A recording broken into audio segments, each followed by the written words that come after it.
ITI employability skills की part 7 जो series है first year and 1 year trade वालों के लिए, पार्ट 7 के साथ आज इस वीडियो में हम लोग आगे बढ़ेंगे। इससे पहले पार्ट 1 से लेके पार्ट 6 तक का अगर आपने नहीं देखा है तो ज़रूर चेकआउट कीजिएगा। टोटल पार्ट 8 हमने बोला था, बट टोटल 10 पार्ट में आपका जो है ख़त्म हो जाएगा एम्प्लॉयबिलिटी स्किल। 3 पार्ट और आने हैं, तो वीडियो को अगर आप 10 पार्ट देख लेंगे तो एम्प्लॉयबिलिटी स्किल में आप आसानी से 25 के 25 क्वेश्चन पूरे सही कर पाएंगे। सभी क्वेश्चन आपके इसमें जितने हैं वो प्रीवियस ईयर में पूछे भी गए हैं, और ये भारत स्किल एंड निमी के ही क्वेश्चन हैं जो कि आपके एनसीबीटी सीबीटी एग्जाम में आएंगे। तो आप चाहे 1 साल के ट्रेड में हो चाहे फर्स्ट ईयर में हो, आपको ये जरूर देखना चाहिए। आइए आगे बढ़ते हैं। आपके लिए स्पेशली हमने हिंदी इंग्लिश दोनों में रखा है इस वीडियो को। एंड सबसे इम्पोर्टेंट, जैसा सभी वीडियो में होता है, हमारे लास्ट वाला जो क्वेश्चन है वो आपके लिए है, एक है बोनस क्वेश्चन। ठीक है, क्वेश्चन बहुत ही स्पेशल है एंड प्रीवियस पार्ट्स में पूछा भी गया है। उसका आंसर आपको कमेंट बॉक्स में करना है। जिसका भी आंसर सही होगा उस पर हम लाइक और अप्लाई जरूर करेंगे। एंड वीडियो पसंद आती है तो लाइक कर दीजिएगा, क्योंकि आपके लाइक से ही यूट्यूब इसको और आगे प्रमोट करता है। इतनी चीज़ें हम हर बार हर वीडियो में बोलते हैं सिर्फ इसीलिए क्योंकि आप लोग ना तो लाइक का बटन प्रेस करते हैं, ना ही आप लोग सब्सक्राइब का जल्दी बटन प्रेस करते हैं। 70% व्यूअर्स अभी भी चैनल को सब्सक्राइब नहीं किए हैं, जबकि ये चैनल सिर्फ और सिर्फ आईटीआई के स्टूडेंट्स के लिए ही डेडिकेटेड है। तो आइए पहला क्वेश्चन यहाँ पे देखते हैं। पहला से मतलब है यहाँ पे क्वेश्चन नंबर 119, क्योंकि इससे पहले 1 से लेके 118 तक के क्वेश्चन हमने 6 पार्ट में कर लिया है। तो क्वेश्चन नंबर 119 है, a person who is associated with the starting of business is called. Actually ये मॉड्यूल वाइज है, तो ये आपका जो मॉड्यूल है ये है एंटरप्रेन्योरशिप डेवलपमेंट वाला मॉड्यूल। इसके बाद का आपका प्रोडक्टिविटी आएगा, देन क्वालिटी कंट्रोल आएगा, एक आपका लेबर रूल वाला आएगा, इसके बाद आपका खत्म हो जाएगा। तो यहाँ पे है, वह व्यक्ति जो व्यवसाय की शुरुआत से जुड़ा होता है कहलाता है। तो कोई व्यवसाय है, कोई बिजनेस है, उसकी शुरुआत से जो जुड़ा होता है वो क्या कहलाता है? मर्चेंट यानी व्यापारी, एंटरप्रेन्योर यानी उद्यमी, बिजनेसमैन यानी व्यवसायी, या सेल्स एग्जीक्यूटिव यानी सेल्स एग्जीक्यूटिव। तो उसको हम क्या कहते हैं? उसे हम कहते हैं एंटरप्रेन्योर या उद्यमी। अगला क्वेश्चन है 120, as compare to small scale business large scale business require. Last वाले क्वेश्चन का आंसर आप सभी को जरूर करना है। तो यहाँ पे है, छोटे पैमाने के व्यवसाय की तुलना में बड़े पैमाने के व्यवसाय की आवश्यकता होती है। तो अगर छोटे पैमाने के व्यवसाय है तो उसमें हमें पूंजी कम लगेगी, अगर बड़ा पैमाना है तो उसमें हमें पूंजी ज़्यादा लगेगी, मैन पावर ज़्यादा लगेगी, सब कुछ ज़्यादा लगेगा। तो उसी के अकॉर्डिंग यहाँ आंसर देखते हैं, लेस नंबर ऑफ पर्सन, मतलब अगर बड़ा पैमाना का व्यवसाय है उसमें आदमी कम लगेंगे। लेस नंबर ऑफ कैपिटल यानी पूंजी कम लगेगी, मोर नंबर ऑफ पर्सन। तो ये आपका क्या हो गया? राइट आंसर हो गया। अगर छोटे पैमाने की जगह हम बड़े पैमाने का कोई व्यवसाय लगा रहे हैं तो उसमें हमें ज़्यादा व्यक्तियों की ज़रूरत पड़ेगी। अगला question, entrepreneurship is also termed as. उद्यमिता को और किस रूप में कहा जाता है? इन्वेस्टर, एम्प्लॉयर, सेल्फ एम्प्लॉयमेंट या एम्प्लॉयमेंट सीकर। तो जो एंटरप्रेन्योर होता है वो क्या होता है? वो सेल्फ एम्प्लॉयमेंट या स्वरोजगार की कैटेगरी में आता है। तो यहाँ पे क्या हो जाएगा? ऑप्शन सी आपका राइट आंसर हो जाएगा। प्रीवियस ईयर के लगभग हर सेट में ये क्वेश्चन रिपीट हुआ था। अगला क्वेश्चन है 122, for medium manufacturing enterprises the investment in plant and machinery is between. मध्यम विनिर्माण उद्योगों के लिए संयंत्र और मशीनरी में निवेश किसके बीच होता है? देखिए, जो मैन्युफैक्चरिंग एंटरप्राइजेज होते हैं कई तरह के होते हैं, माइक्रो होते हैं, स्मॉल होते हैं, मीडियम होते हैं, ठीक है, एंड लार्ज भी होते हैं। तो यहाँ पे अगर स्मॉल है, मीडियम है, तो सबके अकॉर्डिंग क्या होता है? जो मशीनरी और प्लांट होता है उसकी एक इन्वेस्टमेंट कास्ट होती है, उसके ऊपर हम उसे बताते हैं कैसा वो एंटरप्राइजेज है। तो मध्यम निर्माण के केस में क्या होता है? विनिर्माण उद्यम के केस में जो मशीनरी और संयंत्र हैं उनका निवेश जो रहता है वो 5 करोड़ से 10 करोड़ के बीच रहता है। तो उसे हम क्या बोलते हैं? Medium manufacturing enterprises. अगला क्वेश्चन है, काफी अच्छा क्वेश्चन है। इस SWOT से बहुत सारे क्वेश्चन और भी पुटअप होते हैं। इन SWOT analysis, S stands for, SWOT analysis में जो S है उसका अर्थ क्या होता है? तो S का अर्थ होता है आपका, इसका फुल फॉर्म होता है पूरा स्ट्रेंथ, वीकनेस, अपॉर्चुनिटी, थ्रेट्स। ठीक है, ये 4 इसके होते हैं फुल फॉर्म। तो S का मतलब होता है स्ट्रेंथ, W का मतलब वीकनेस, O का मतलब अपॉर्चुनिटी एंड T का मतलब थ्रेट्स। ठीक है, क्या होता है इसके बारे में थोड़ा सा देख लेते हैं। ये एक आपका जो उद्योग या उद्यम होता है उसके एनालाइज करने के लिए उसको होता है ये। तो जो इसमें हेल्पफुल होते हैं वो होता है स्ट्रेंथ और अपॉर्चुनिटी, जो किसी भी बिजनेस एंटरप्राइज के लिए हार्मफुल होते हैं वो होता है वीकनेस एंड थ्रेट्स। ठीक है, ये एक्सटर्नल ओरिजिन होता है अपॉर्चुनिटी और थ्रेट्स जो है, इंटरनल ओरिजिन में आपका आता है स्ट्रेंथ और वीकनेस। थोड़ा और अगर इसको डिटेल में समझें तो थोड़ा सा आगे वाले स्लाइड में इसके बारे में और देखेंगे हम लोग, ठीक है। एक और स्लाइड आएगी जिसमें SWOT के बारे में और क्वेश्चन है, उसमें पूरी डिटेल में देखेंगे स्ट्रेंथ, वीकनेस, अपॉर्चुनिटी और थ्रेट्स होती क्या क्या है एक्चुअली, ठीक है। यहाँ भी आप फुल फॉर्म समझकर रखिएगा। अगला क्वेश्चन है, in an economic growth role of entrepreneur is to. आर्थिक विकास में उद्यमी की भूमिका होती है जनरेट अनएम्प्लॉयमेंट यानी बेरोजगारी पैदा करना, स्टैग्नेट स्टैंडर्ड ऑफ लिविंग स्थिर जीवन स्तर जो उसको क्या करना, स्टैग्नेट यानी स्थिर कर देना, इम्प्रूव पर कैपिटा इनकम प्रति व्यक्ति आय में सुधार करना, या अनबैलेंस द रीजनल डेवलपमेंट जो क्षेत्रीय विकास है उसको असंतुलित कर देना। तो उद्यमी की भूमिका क्या होती है कि एक उद्यमी जो हो, एंटरप्रेन्योर जो हो, वो क्या करे, जो पर कैपिटा प्रति व्यक्ति आय है किसी कंट्री की, किसी देश की, उसे इम्प्रूव करे यानी सुधारे। क्वेश्चन नंबर 125 है, इन SWOT analysis which pair is helpful. अभी हम लोगों ने डिस्कस किया था SWOT विश्लेषण में कौन सी जोड़ी सहायक है। तो यहाँ पे जो आपकी स्ट्रेंथ और अपॉर्चुनिटीज थी S एंड वो क्या थी आपकी, सहायक थी। ताकत और अवसर जो होते हैं क्या होते हैं, सहायक होते हैं। एंड आपका जो यहाँ पे हेल्पफुल पेयर नहीं था वो क्या था, हार्मफुल पेयर, वीकनेस और थ्रेट्स था, ठीक है। अब ये होता क्या है इसको यहाँ पे पूरा देख लेते हैं। देखिए S फॉर क्या है, स्ट्रेंथ। स्ट्रेंथ मतलब क्या है, what are your personal internal strength that you can lean on to help you achieve your goal. आपकी पर्सनल स्ट्रेंथ क्या है जिससे आप अपने लक्ष्य को पाएंगे। वीकनेस का मतलब क्या होता है, आपकी पर्सनल इंटरनल वीकनेस क्या है, मतलब आपका ऐसा नहीं कोई सिचुएशन ऐसी बन गई, आपकी वीकनेस क्या है जिन पे आपको काम करना है अपना लक्ष्य पाने के लिए, ठीक है। इसके बाद आता है अपॉर्चुनिटी, ये होती है एक्सटर्नल, कि what external opportunity such as resources people और training can you take advantage of to help you to achieve your goal. मतलब बाहर के लोग हो गए, कुछ रिसोर्सेस हो गए, कोई ट्रेनिंग हो गई, ऐसी क्या चीजें जिनको आप पाकर अपना लक्ष्य पा सकते हैं, उसे हम बोलते हैं अपॉर्चुनिटी। ये होता है एक्सटर्नल, ठीक है। देन आता है थ्रेट्स। थ्रेट्स का मतलब होता है what external threats such as upcoming obstacles या contextual factors can you predict and mitigate to ensure you reach your गोल।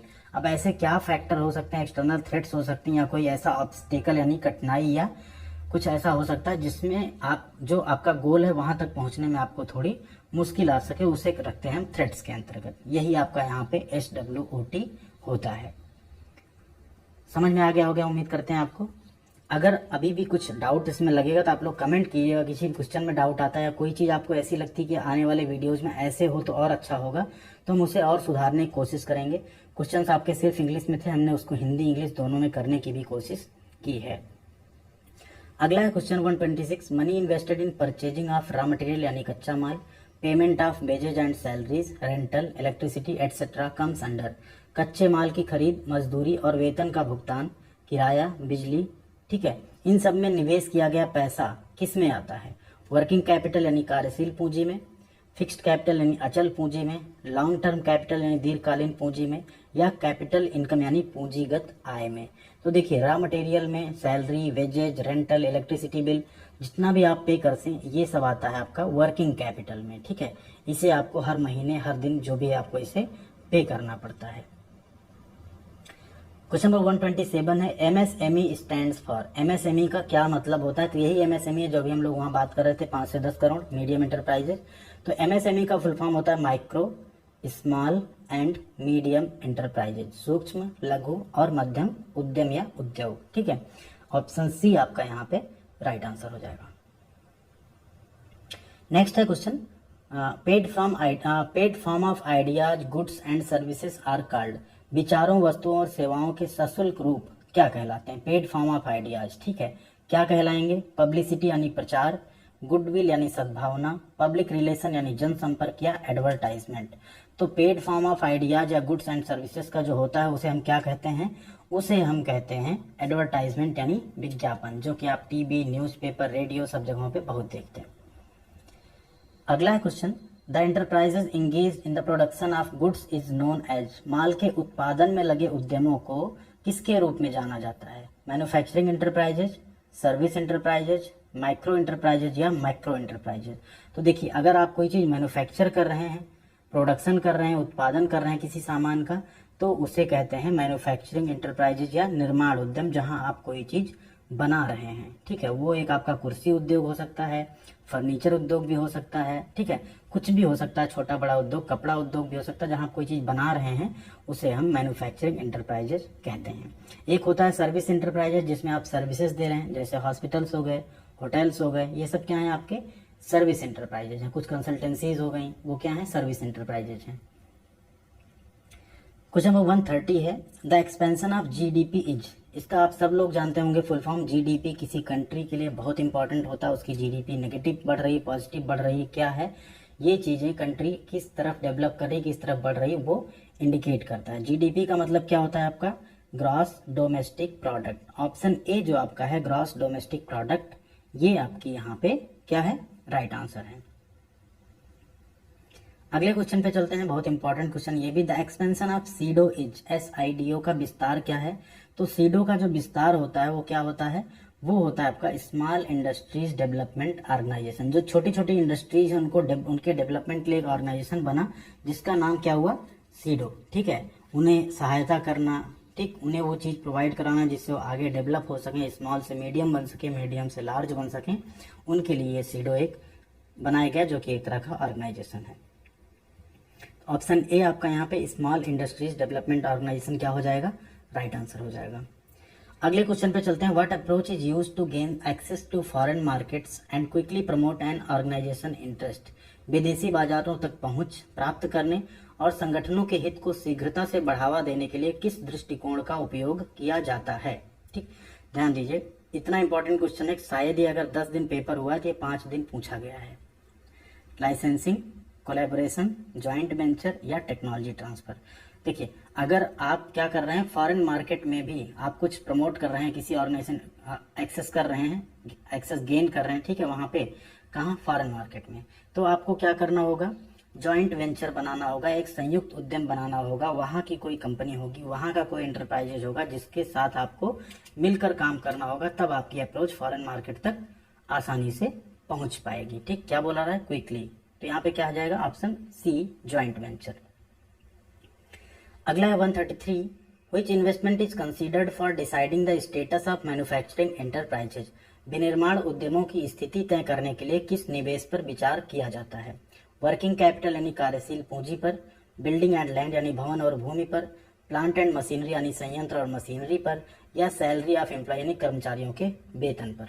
देखिए, अगर किसी जो मैन्युफैक्चरिंग एंटरप्राइजेज है उसका अगर स्टेटस जो है आपको डिसाइड करना है, कंसीडर करना है, तो यहाँ पे जो आपका प्लांट एंड मशीनरी की कॉस्ट होती है उसी को यहाँ उसी निवेश पर विचार किया जाता है। ठीक है, अगर उसका स्टेटस आपको डिसाइड करना है तो। आगे क्वेश्चन है अगला 134, which one is a correct channel through which markets can reach customers, कौन सा एक सही चैनल है जिसके माध्यम से जो विपणक है, ठीक है, मार्केटर्स हैं, वो ग्राहकों तक पहुंच सकते हैं। तो पहले तो आएगा मैन्युफैक्चरर जो बनाएगा, रिटेलर, होलसेलर, कस्टमर। अब देखिए, यहाँ पे जब रिटेलर आ गया तो होलसेलर कहाँ आएगा, जब खुदरा विक्रेता आ गया तो उसके बाद थोक व्यापारी नहीं आएगा, तो ये क्या है, गलत है। Manufacturer then customer then retailer, तो मैन्युफैक्चरर डायरेक्ट कस्टमर को नहीं दे सकता है। इसके बाद आते हैं तीसरे पे, मैन्युफैक्चरर मैन्युफैक्चर किया, देन रिटेलर को दिया जिसको हम खुदरा विक्रेता कहते हैं, वहां से कस्टमर ने खरीद लिया, तो यही आपका यहाँ पे सही फॉर्म है। ठीक है, देन यहाँ भी देखिए गलत है, मैन्युफैक्चरर से रिटेलर ने लिया, उससे कस्टमर ने, कस्टमर से होलसेलर, तो होलसेलर तो आएगा नहीं बीच में, तो यहाँ पे आपका ऑप्शन सी जो है, मैन्युफैक्चरर है देन रिटेलर है देन कस्टमर है, ये आपका राइट आंसर है। क्वेश्चन नंबर 135 है, very important question, which one is a web based accounting, इसमें से वेब बेस्ड अकाउंटिंग कौन सा है, software design for modern business, BG, Tally या बिंग्स। तो जो टैली है ये आपका एक तरह का वेब बेस्ड अकाउंटिंग है। बहुत इंपॉर्टेंट क्वेश्चन है, कई सारे सेट्स में पूछा गया प्रीवियस ईयर में। ये थे 135 क्वेश्चन, रैंडम आती है आपकी बारी। बोनस क्वेश्चन है, बहुत ही इंपॉर्टेंट क्वेश्चन भी है, आईटी लिटरेसी आपके चैप्टर से है। Computer network that spans a regional, national और ग्लोबल एरिया इज कॉल्ड, एक क्षेत्रीय, राष्ट्रीय या वैश्विक क्षेत्र में फैले कंप्यूटर नेटवर्क को कहा जाता है, लैन, मैन, वैन या कैन। ठीक है, जो भी राइट आंसर हो आपको वो कमेंट करना है, उसके साथ अगर आप उसका फुल फॉर्म भी लिख देते हैं तो और अच्छा लगेगा हमें, एंड हम उस पर लाइक और रिप्लाई भी जरूर करेंगे।